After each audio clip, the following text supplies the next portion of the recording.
Welcome to Ask the Lynnwood Cop. I'm Teresa Whipple.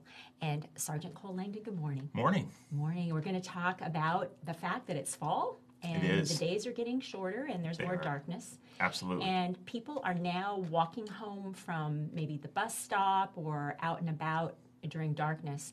What are some tips for personal safety that you could share in terms of people in that situation? Sure. There are a couple things you can do to make yourself more visible. There are flashlights you can get, small little even wrist-held glowing bands that could help make you more identifiable, easier to see. Reflective jackets are another great option.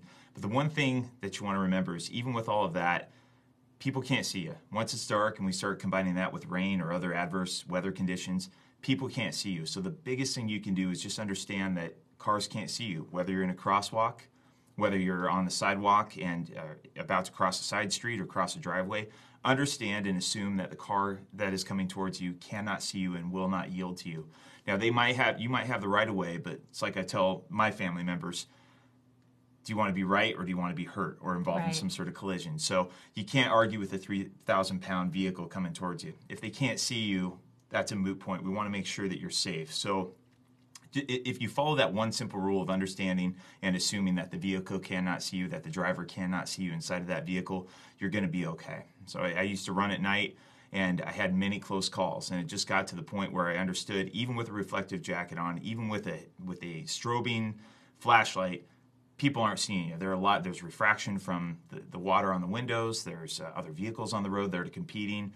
And that's what that person, that vehicle is thinking more about is the other cars on the road. It's just a natural tendency. So we'd encourage you to remember people can't see you. Right. So drivers can't see you. And be defensive as a walker in addition to being as a driver. And I suppose also it would be important to be just more aware of your surroundings, right? Absolutely. Mean, in terms of people walking towards you and not knowing what their intentions might be, that's a whole other issue related to walking at night. Isolation is a big deal. So you're going to want to make sure you don't put yourself in a spot where you are isolated, you're away from public view, you're away from passing vehicles.